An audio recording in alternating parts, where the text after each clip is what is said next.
Well, at 37, like I've shared, I froze my eggs. At 39, I got pregnant naturally. At 40, I had my son. And we were in the throes of, parenthood and newborn. But I always knew I wanted a second child. I always knew and felt really strongly that I want my son to have a sibling.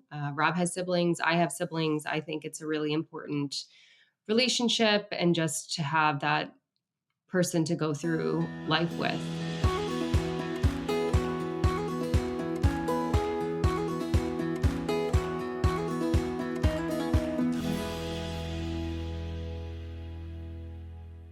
Welcome to this episode of Quiet the Clock. I am solo today. I have a story to share about myself and where I am now. And I am a little nervous to record this right now. I'm a little nervous to put this out there, but I think that there's so much value in sharing kind of where I'm at now.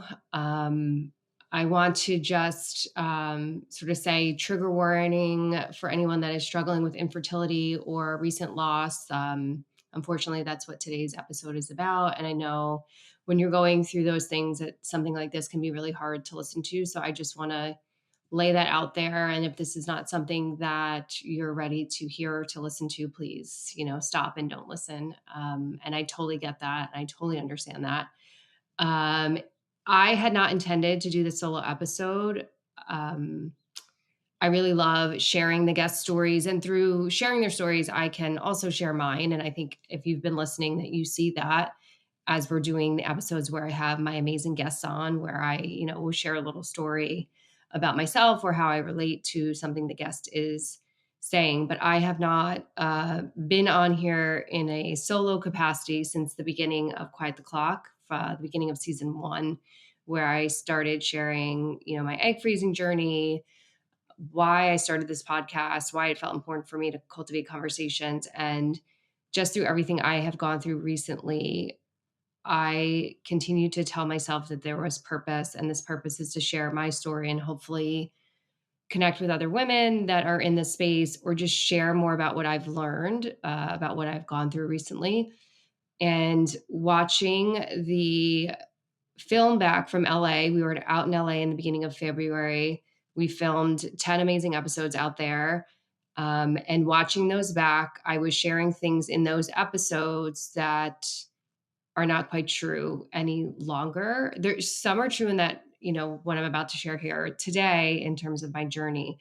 But just to put it out there, in those episodes, when I was out in LA, I was pregnant and I am no longer pregnant. Which that trip was amazing and beautiful. And it is so hard to watch those videos and to look at those pictures of me knowing I was pregnant.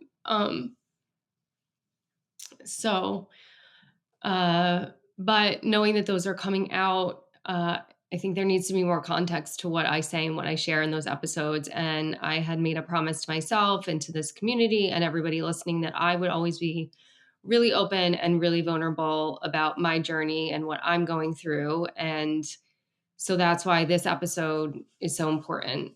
So I want to share, where I am now, what I have been through. I want to share before the LA episodes come out, because where I was there is not where I am now.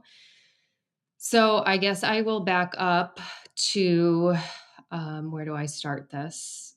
Well, at 37, like I've shared, I froze my eggs. At 39, I got pregnant naturally.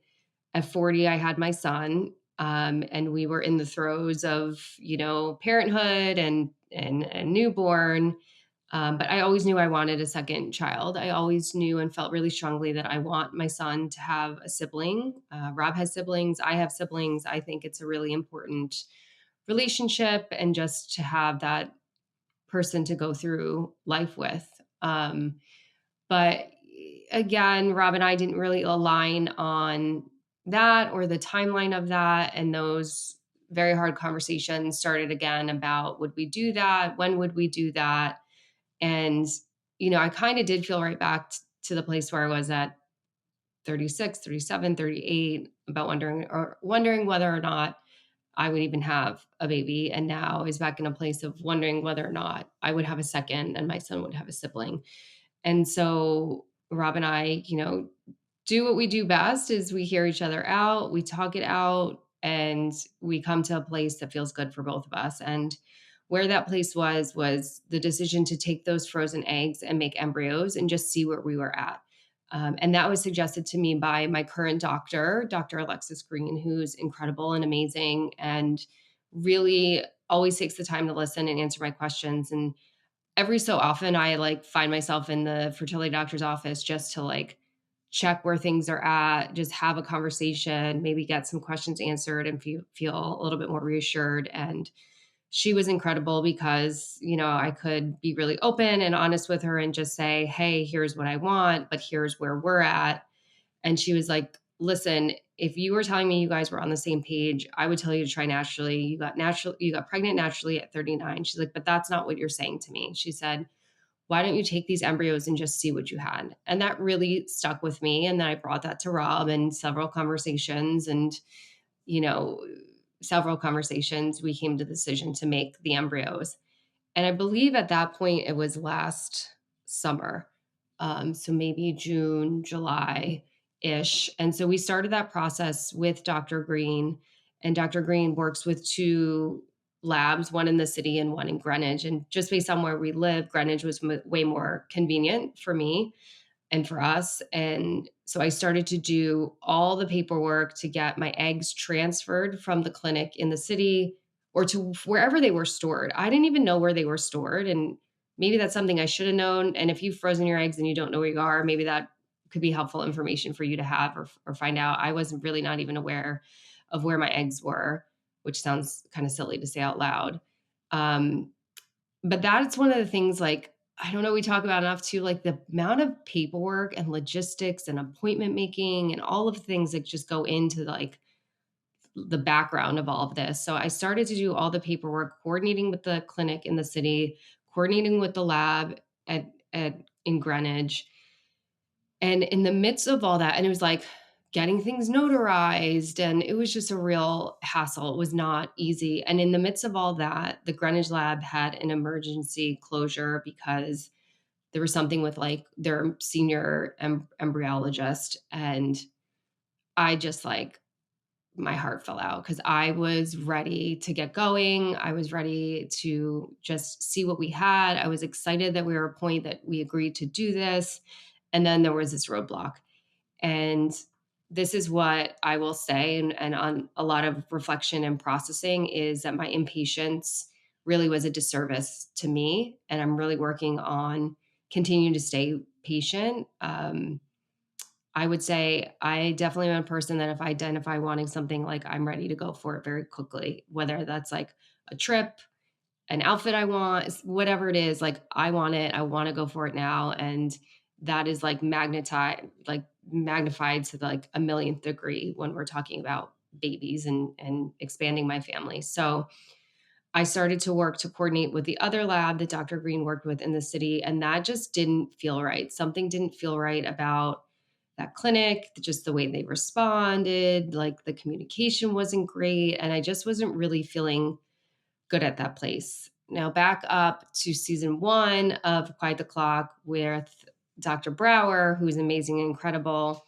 She left me with this little nugget, and gosh, that was probably in the spring. Now we're 5 or 6 months, ahead of time in the summer or whatever, or whenever. And she said, just do it at the clinic in the city. Your eggs are there. And that stuck out to me. So I started to consider doing it at the clinic in the city. And when I was working to with both places to transfer, the place in the city was the administration was so communicative, so on top of that. And that's something that I really, oh my gosh, as I'm recording this, my best friend just sent me hearts because she knows what I'm going through. Universe. And so I started to feel really good about the way the clinic was communicating and really badly about how the lab in the city was communicating with me. So I just thought to myself, and actually my friend just texted me, help me look into this. I just thought to myself, maybe I just do the embryos there. And so my friend that just texted me gets on, I think it's called SART, and looks at the lab reviews from the clinic, which is something I highly, highly recommend when you're thinking about making your embryos. And I will get to that because I have a lot of suggestions and like pieces of advice based on what I've been through and what I've learned based on what I've been through. So I made the ultimate decision to make the embryos at the clinic in the city. And that is a process in and of itself, a process I've learned a lot more about since going through it. Um, and it is, we just had our last episode was with Nancy, and she had an amazing quote, which is you hold your breath 80,000 times. So you hold your breath when they thaw the eggs, because not every egg is going to survive the thaw. Then you hold your breath to see how many eggs actually fertilize, because not every egg is going to fertilize. And then you hold your breath. So that happens pretty quickly. You'll know how many survive the thaw, and you'll know how many fertilize.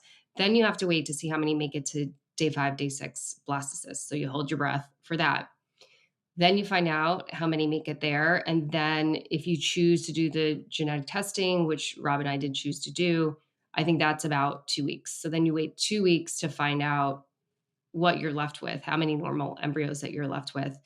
And at each stage for us, we lost some. And I don't like to really talk about numbers on here because that, gets into comparison and can make people feel bad.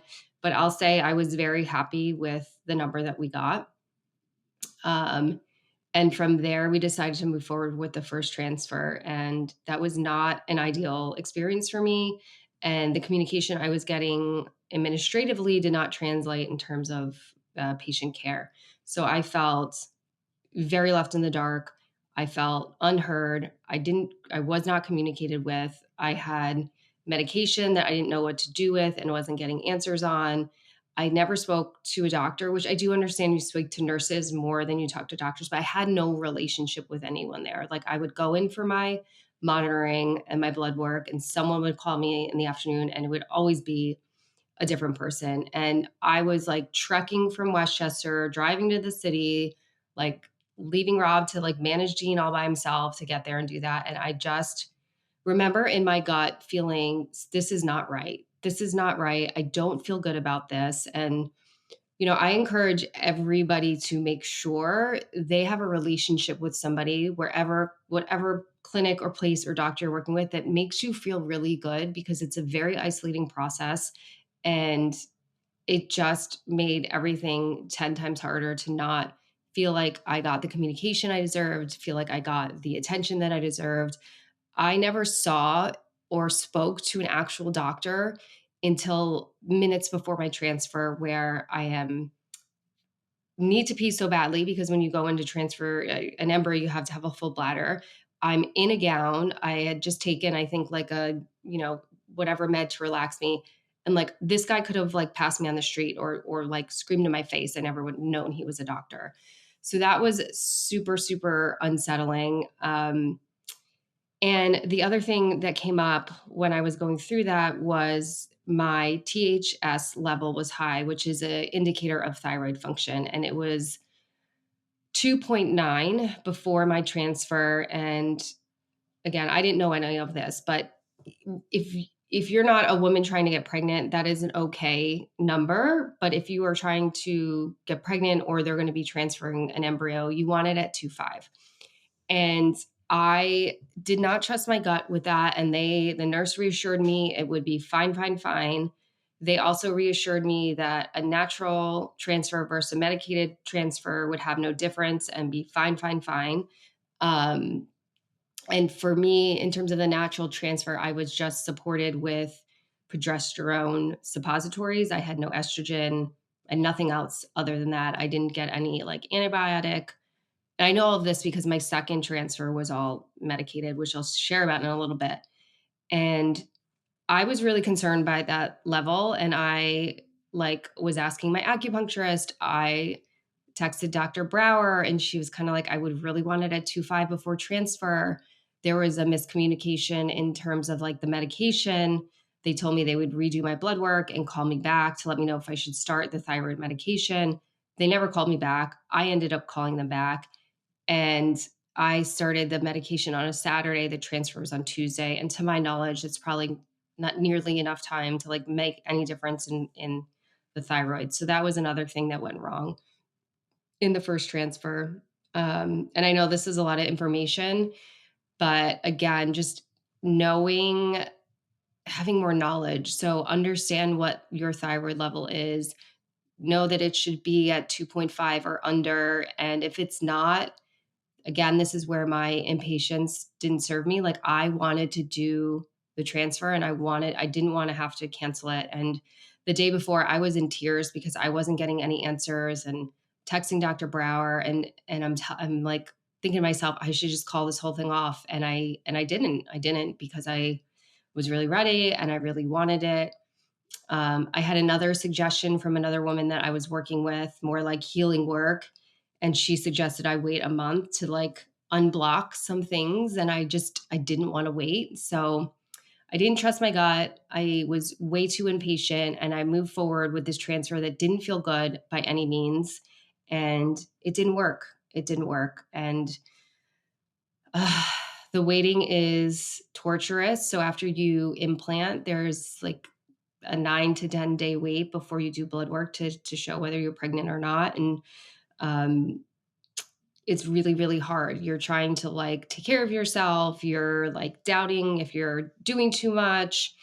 Should I not be lifting my son? And you're just like overly cautious and anxious while you're waiting to find that news out. And I was back and forth between whether or not I would take a pregnancy before the blood work. And I had a friend who had a successful transfer first time, and she took a pregnancy test before the blood work. And I just was kind of up in the air about whether that felt right for me. And my blood work was the day after Thanksgiving. And so what I decided was I was going to drive down the city, do the blood work, and then come home and do the pregnancy test.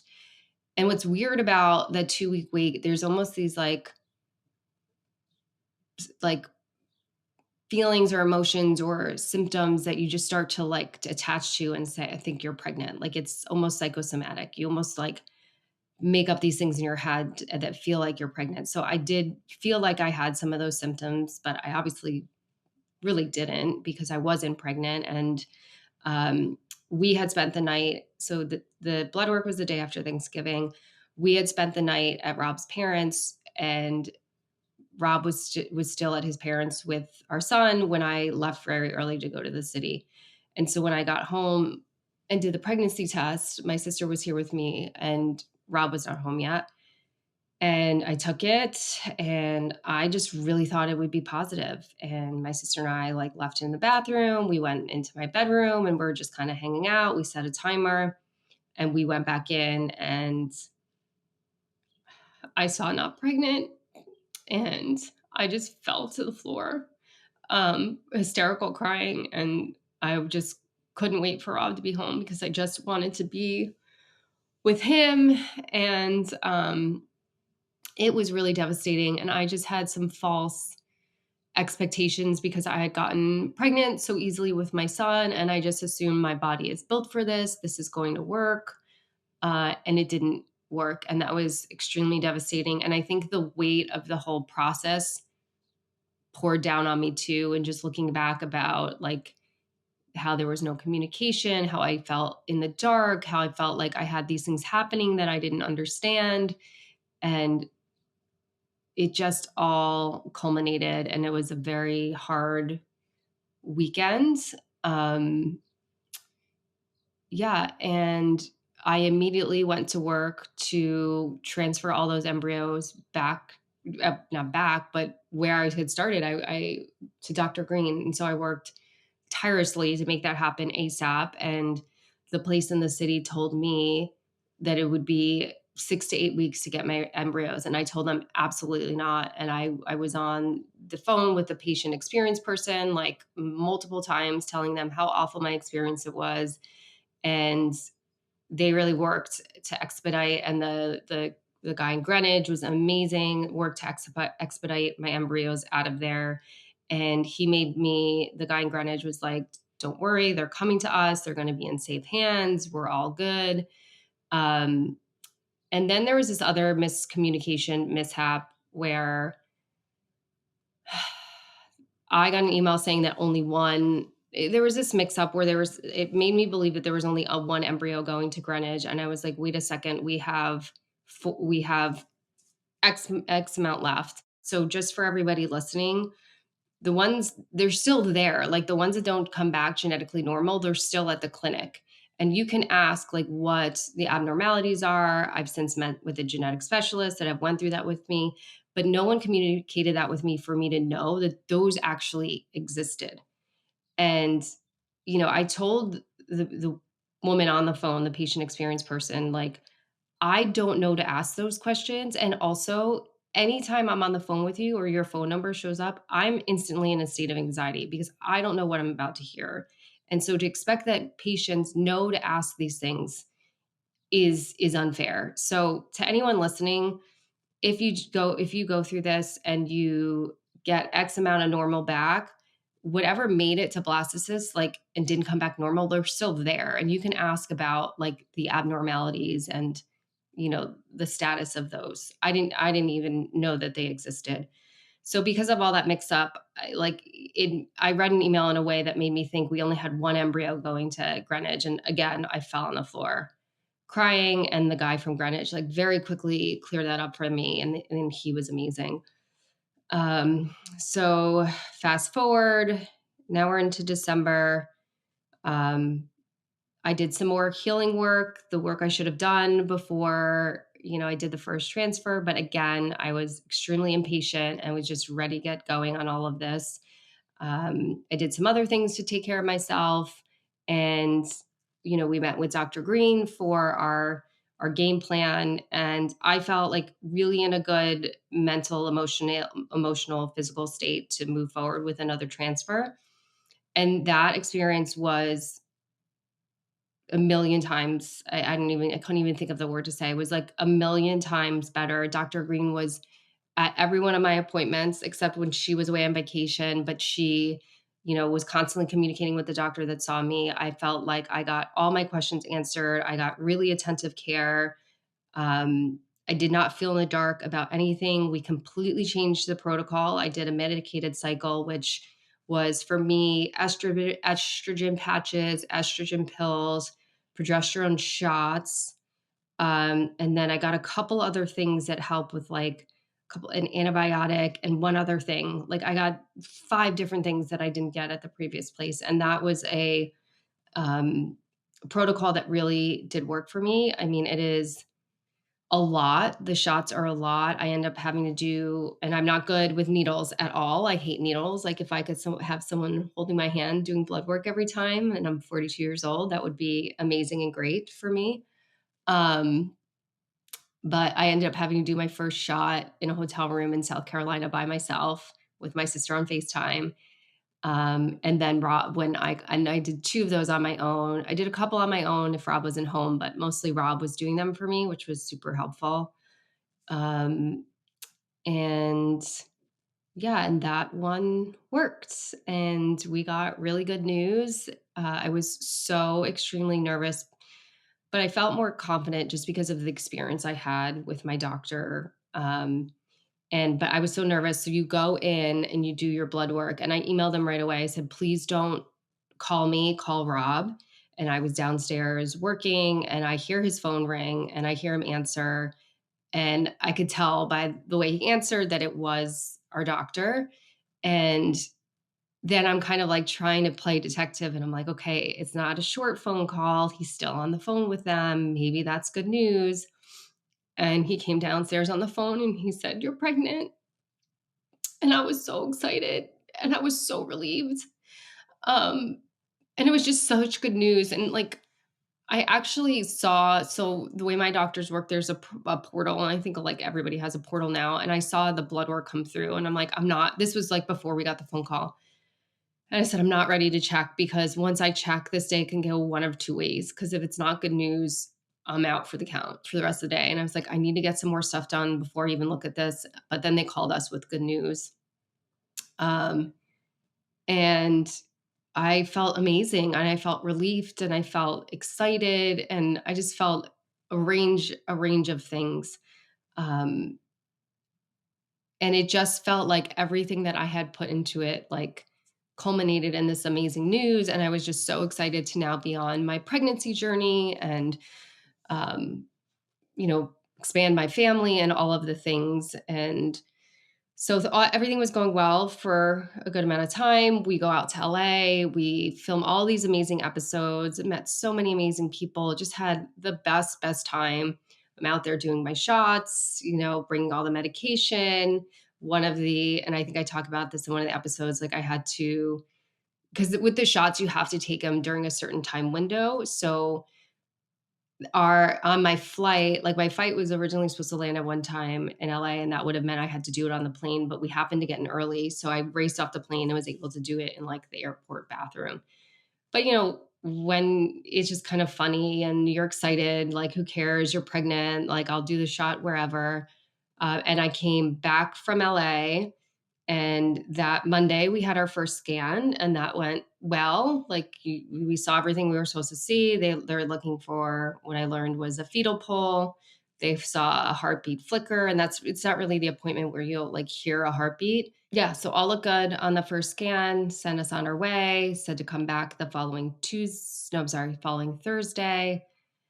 Um, and so we go back the following Thursday. Rob is with me, and I just remember feeling like prior to that appointment, I just remember feeling like I don't feel pregnant. And looking back now, I think it was less of a symptom thing and more of an intuition thing. When I was pregnant with my son, I felt very connected and I felt like I wasn't alone. And I really started to not feel that way. But I kind of wanted to ignore that thought completely, because who wants to think that? You want to just think like your baby's in there and your baby is growing. And I didn't really want to fully acknowledge those thoughts, but they were definitely there. I remember getting ready for the appointment and being in my closet, getting dressed. And I was like, I almost envisioned it not going well, which I just quickly didn't. I wanted to like get that thought out of my mind. And then Rob and I were sitting in the waiting area, and I just looked at him and said, I'm really nervous. And then we go into the room, and, you get on the table, you put your legs up, the whole thing.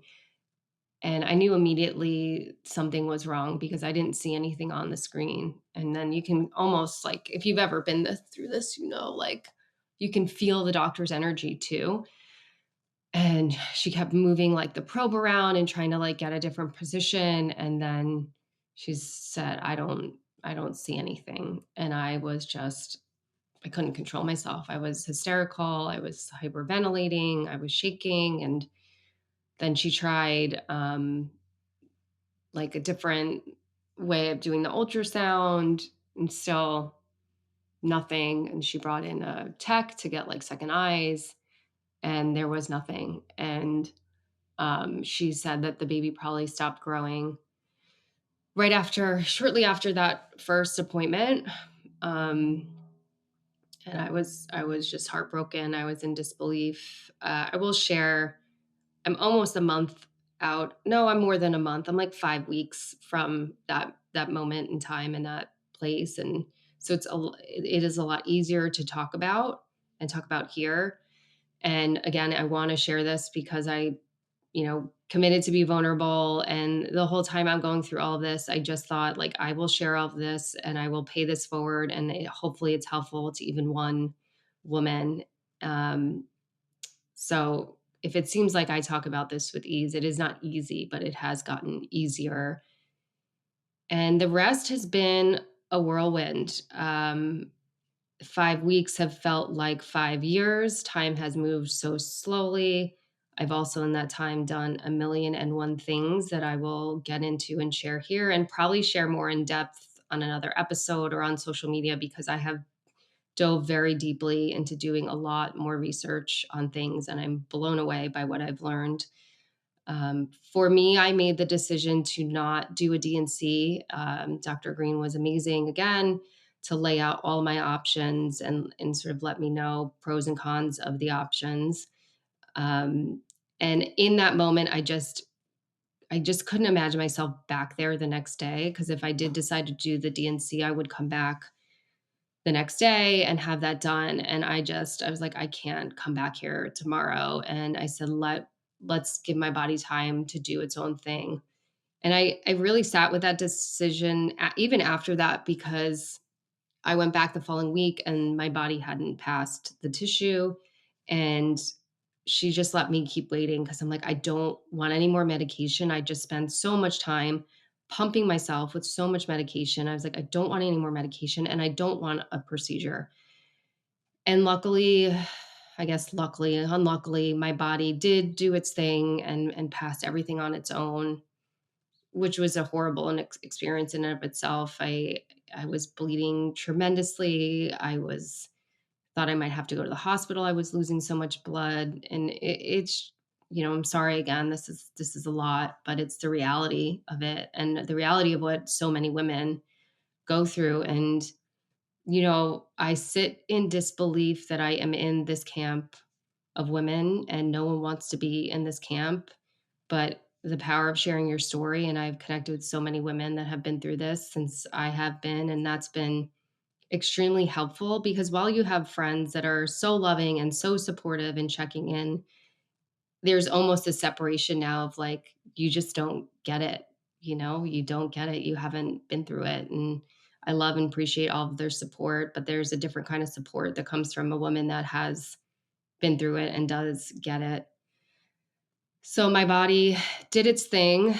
And since then, it's been really a lot of ups and downs. I have really dove very deeply into what can I do, and I've read so many books on how to improve egg quality. I am working with Stephanie Adler, whose episode comes out this week, and she's helping me with my nutrition and balance my hormones and taking supplements. These are all things I never really have done, and it's fascinating to learn what's the power of nutrition. And a lot of the books that I'm reading, and again, I think this deserves like a whole separate episode, or again, like blog or something, to share all that I've learned about this idea that age is the defining factor of fertility. It's absolutely not. It is absolutely not. And so, we call this podcast "Quiet the Clock," and it's born out of the narratives that say at 35 you're like infertile, and I'm here to say absolutely not true. I mean, I could have said that before when I got pregnant naturally at 39, and I will certainly say it now, because everything that I'm reading just debunks that idea completely. There's so much power in nutrition and how we fuel our body to help our fertility. So I definitely will share more on that. But it's been like a frenzy and a panic of like ordering every supplement, buying every book, reading everything, Googling everything, um, revamping, or like, yeah, my whole kitchen. Like, I have thrown out all my pots and pans and ordered new, like, the toxins is a real thing. There is no plastic in my house anymore. And now where I sit, because so this has probably been like 4 weeks of this, like, I have stopped drinking coffee, very basically stopped drinking alcohol. I had a few beers this weekend because I'm like, I have to have some balance. Like, this can't be all consuming. No gluten, no soy, no dairy. I'm cooking like a maniac. Like, I'm up at 5 to work out, and I start cooking by 6 before my son is up. It has just been a major 180 on my lifestyle. Um, and I'm excited about those changes, because as I'm making them and I'm living them, I'm like, this is about my overall health and not just my fertility health. So I'm excited to change those things for the bigger picture. And someone that has been very supportive of me has said, thank that baby for waking you up to your health. And I found that very profound and very helpful. And I do try to look at like, what does this mean? Like, what is the bigger picture here? Why did this happen? What is the purpose of this? What is the takeaway from this?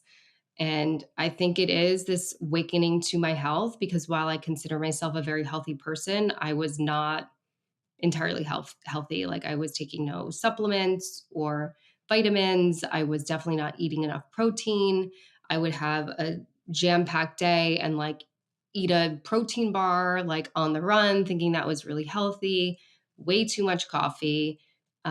So I think it has really opened my eyes to my health.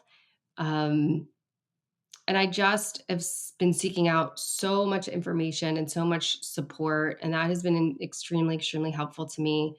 The other thing that I found out, which is weighing on me heavily, is my thyroid antibodies are really, really elevated. The range should be 25 to 60, and mine are at 905. And one, there's this fear of like, what is happening in my body? I don't know what's going on. And two, there's this major frustration that there is not a full thyroid panel done before you even start IVF. And I don't know if anyone else has had one done or they knew to do that or advocate for that with their doctor, but that wasn't done for me until after I had my miscarriage. And my doctor, again, is so incredible and is, now treating me as like a multi miscarriage patient. And what she said, she's like, you're not that, but we'll do all the workup for that. And, I wish that was something I knew before to look for before, because there's all these things she's looking for now that since I've had this miscarriage. And, my question and frustration is, why aren't we doing these things before any woman starts an IVF journey?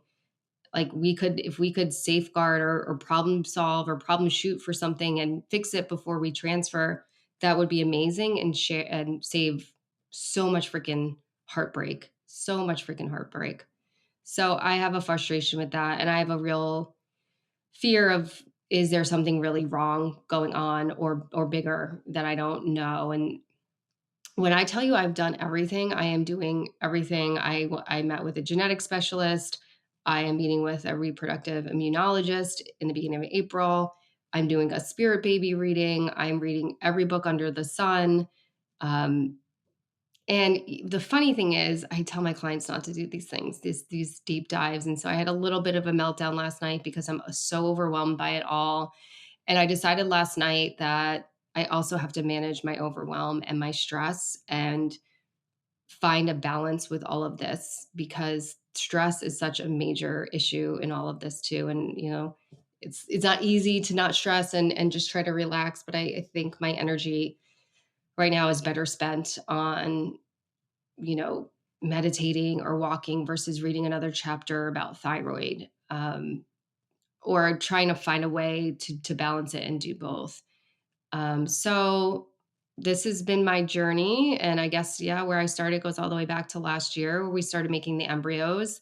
And it's been really, really hard. It's been extremely hard. I am so anxious and eager to have another baby and to expand my family.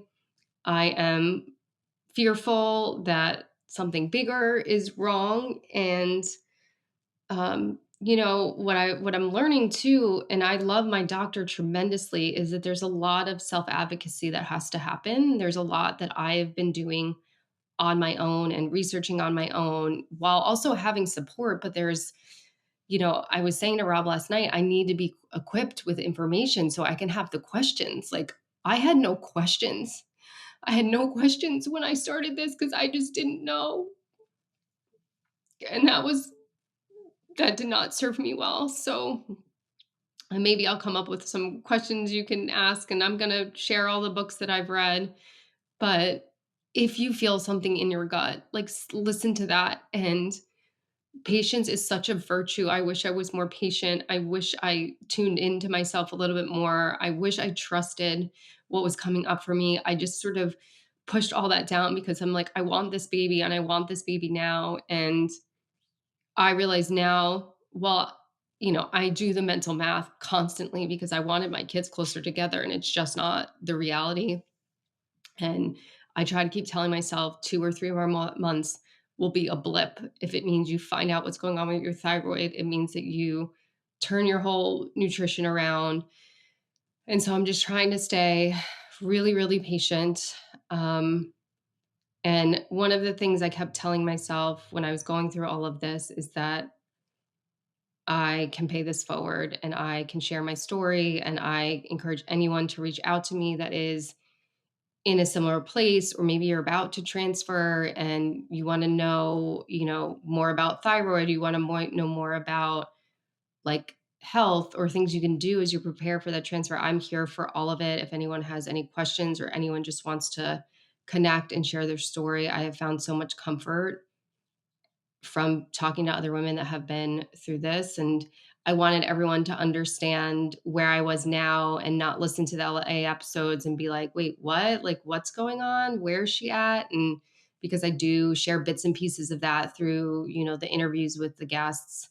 And I hope that this is helpful. I don't know. I hope it's helpful. And I do just want to share it. And Rob has been incredible and amazing through all of this and so supportive and just also very helpful in sort of bringing me back down and helping me stay positive and helping me take things one day at a time, because I do look like very far ahead and get really, again, impatient and eager. And so he's really helpful in grounding me in that. And so that's been really, really helpful. If you have any questions or again, just want to connect, I'm here for it. I am in this camp of women now. And again, I don't think any woman wants to be here, but we're stronger when we come together and we support each other. So I'm here for that. And I will do another episode where I go more deeply into what I've learned. Again, the books I read, the supplements I'm taking. Um, and yeah, I don't really know how to wrap this up other than everybody take care of yourself, trust yourself, tune into your intuition, tune into your guts, tune into what your body is telling you. And I will continue to keep you posted on our journey and where we're at. Right now, I'm just taking a minute to kind of take care of myself and make some changes and do some things that I have control of and get more mentally prepared to see what is next for us. I still I'm going to say this, I still trust that we will expand our family. I still wholeheartedly believe in that. I still wholeheartedly want that. And it's just a different path to get there. So I hope this has been helpful. Um, yeah, it's hard to put out there, but I hope it's helpful to somebody. Hi, I wanted to jump back on here because I just finished watching what I recorded yesterday, which I think signifies how nervous I am to put this out here because I never really rewatch the episodes. I leave that to my amazing EP, Shelly, who watches the episodes and edits all of them. And but I did watch this one back, and it is because I'm very nervous to put it out there. And while listening to it, I realized I think I left out a lot of the nuances of all of this, a lot of the complexities of this, a lot of the emotional layers of this. And maybe that was my own subconscious or protective coping mechanism to make it more logistical. And while the logistics are really important, I think, and I did get emotional recording it. I think some of the emotions or things that came up for me were left out. And I do think those parts are important. I wanted to read something that I wrote while going through this. And it's funny because if you've listened to season one, there are a lot of things I journal on and things that I write that I have shared here.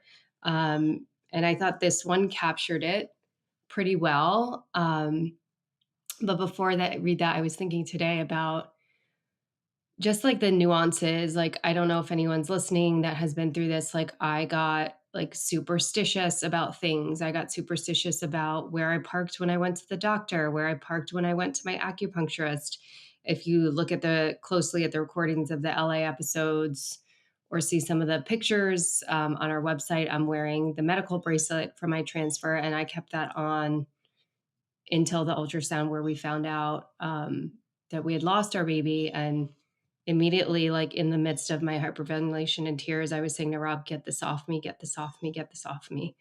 So there's just so many nuances to all of this. There's so many complexities to it. There's so many emotions. There's so much blame, constant questions of like, what did I do wrong? Could I have done anything differently?